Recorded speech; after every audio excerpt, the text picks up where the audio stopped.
Let's do this. Let's start the gun control conversation. We have an article, though. Cool. So this is from CNN Politics. John Cornyn, top Republican negotiator on gun package, booed at Texas GOP convention. I saw a photo. Apparently, they were throwing lanyards with his name in it in the garbage, and then they booed the guy. Honest poll for the So, chat. I just want to point this out. When we're talking about politics and the establishment uniparty, you've got Republicans who say, "Okay, Democrats, we'll compromise and give in to gun control," and Democrats who say, "The moment you do, we'll call for twice as much." So the direction only moves towards more gun control. Where's the Republican negotiation with Democrats on them abolishing certain gun laws or repealing certain gun laws? Never happens. Never, ever. Well, and this is what they constantly say.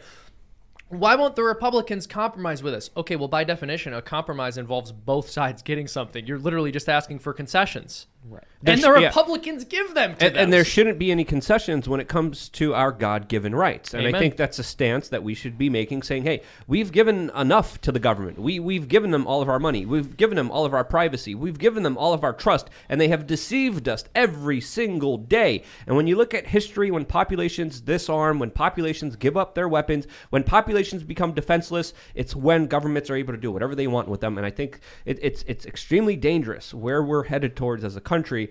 And I think there should be a criticism right now on the Republicans here more than the Democrats, because it's the Republicans here that are allowing a lot of this to move through. This is the problem with Republicans in D.C. I despise Republicans in D.C.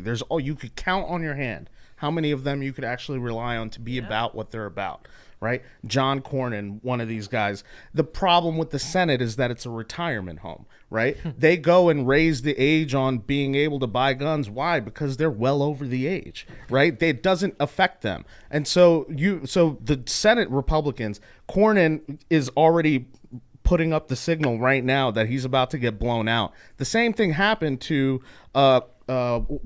Jacobs. I think Chris Jacobs in New York 23. He came out, he was a House Republican in a super conservative district in New York, right? It's a R plus 23. He comes out and says, you know what, I'm willing to compromise and vote for gun control. In about 3 or 4 days later, he had to come out and say, I'm no longer seeking re-election, right? Because that's how much pushback that he got, that he realized, like, oh, I said the one thing that just ruined my entire political career. Can they recall him? Can we do a recall or something for senators? No, you can't do. I think it'll go state by state what you'll be able to do with the senator, but I don't think you can recall a senator. But in that moment, that showed you that still the uproar from the people pushed that guy Jacobs out. And to break a little news on this show, I'm actually going to be the comms director for Carl Palladino in New York 23 to go and bring that seat and bring it to a real conservative.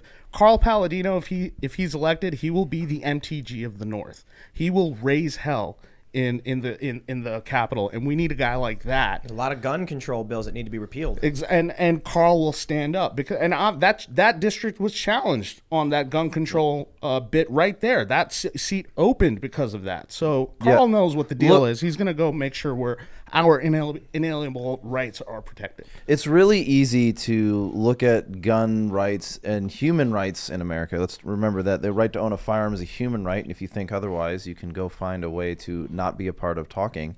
But that's the diplomatic, right? They tried getting a 3-week waiting period for all gun purchases. Look at there needs to be room for optimism here, and the room for optimism is in our generation. I am 32 years old. I am sunburnt from spending a week in South Dakota, which has nothing to do with what I'm about to say. What does have something to do with it is we live in a generation where we could very well see the NFA repealed. We can see it.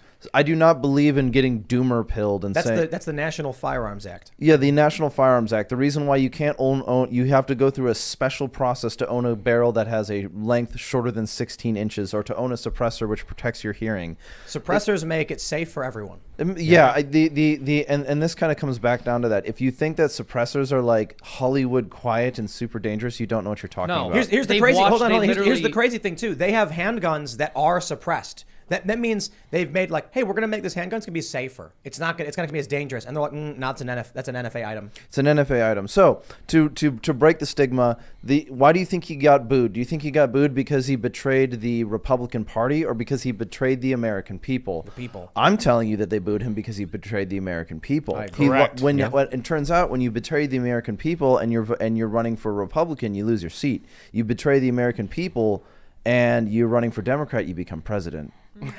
If you betray the American people and you're a Democrat, all you got to do is come out and wave a flag or make some garbage statement, and they'll say, sure, whatever, as long as we're aligned socially, so that can fit in. Yeah, you can bring economic ruin upon the people where they're literally starving in the streets. But you know what? At least he didn't make mean tweets.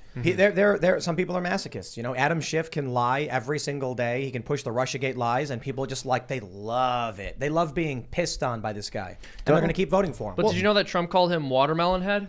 And that's really No, did he really? And that's really unpresidential. Yeah. Did he do that? Okay, I kind of Well, like I feel that. bad for watermelons.